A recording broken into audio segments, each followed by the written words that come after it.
Hello दोस्तों, आप सभी का हमारे YouTube channel life study Satya पर स्वागत है। आज हम लोग द्विघात समीकरण के ऐसे प्रश्नों को हल करेंगे जिनके दोनों मूल समान हैं या कोई एक मूल दिया है।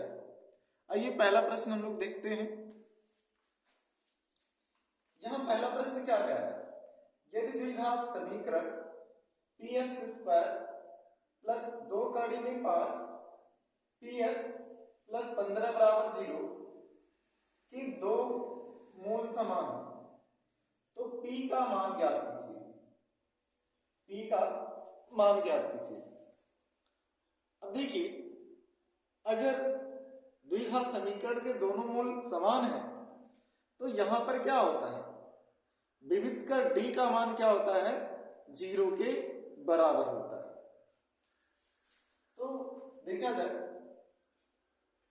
क्या रहा, क्या समीकरण px स्क्वायर प्लस 2 कड़ी में 5 px प्लस 15 बराबर क्या? 0।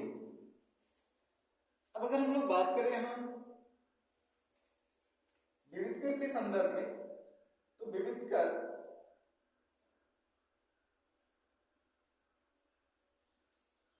या विवेचक d बराबर क्या होता है? b square minus 4ac। b square minus 4ac। b का मान क्या है? तो यहां b का मतलब होता है x का गुणा। x है, इसका गुणा। a का मतलब क्या होता है? x स्क्वायर का गुणा। c का मतलब क्या होता है? अचर पद। तो हमने देखा b बराबर क्या? 2 कड़ी में 5p। a बराबर क्या? p। c बराबर कितना? 15।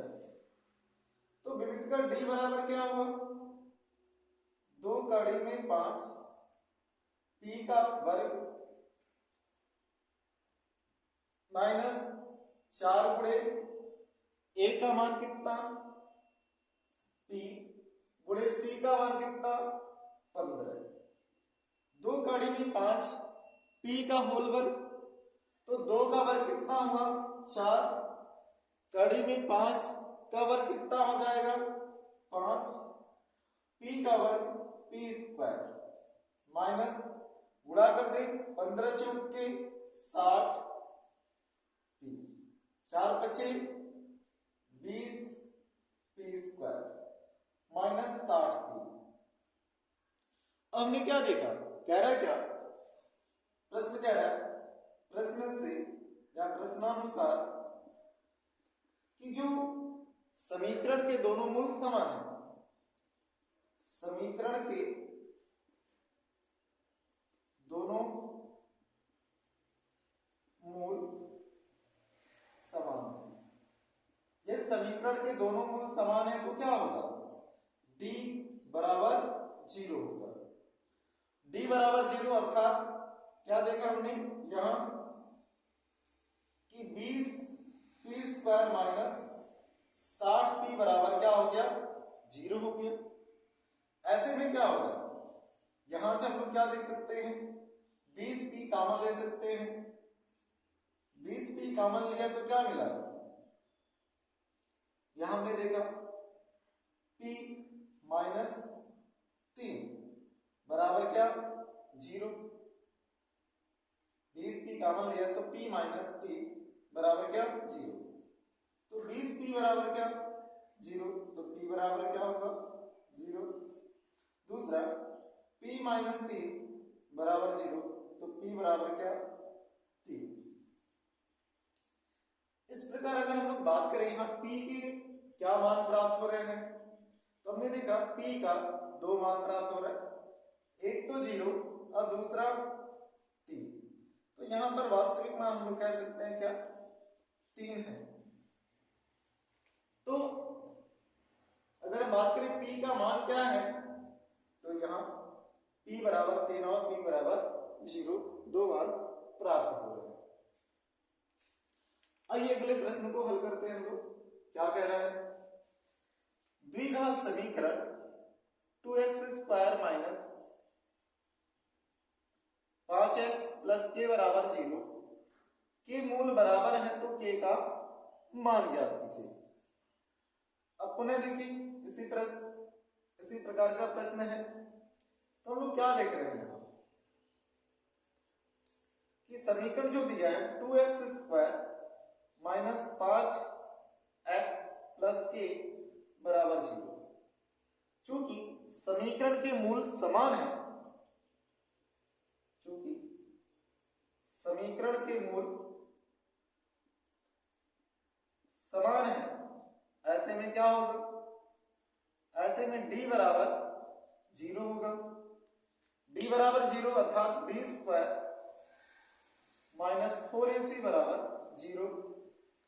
b का मान मतलब x का गुणांक क्या, -5, तो -5 का वर्ग माइनस 4 गुणे a का मतलब क्या, x स्क्वायर का गुणांक। x स्क्वायर का गुणांक कितना है, 2 गुणे c अचर पद का मान कितना है, k बराबर क्या, 0। तो -5 का वर्ग कितना होगा, 25 माइनस 4 गुना 8 के बराबर क्या, 0। अब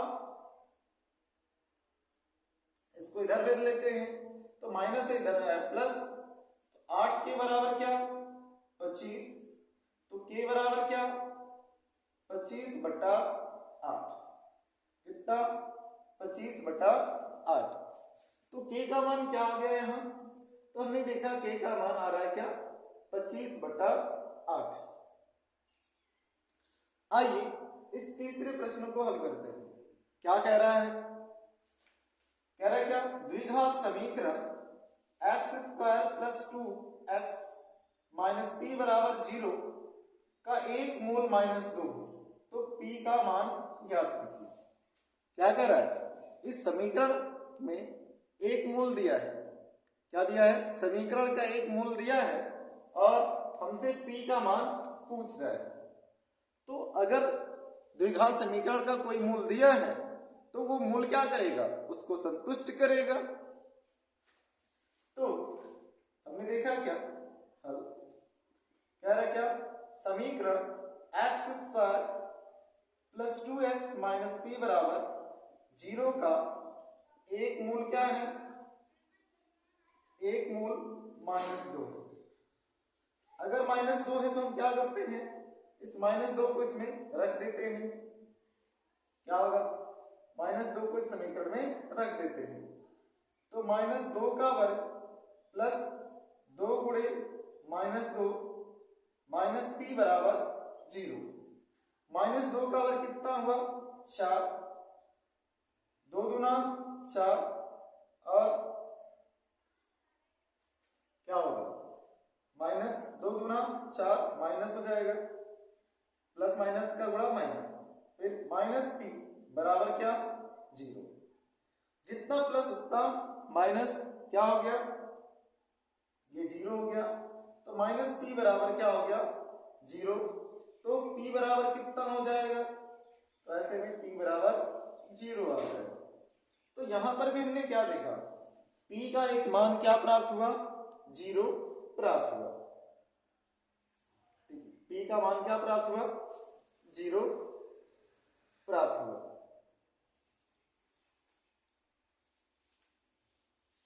तो आज के लिए इतना ही, thank you, all the best.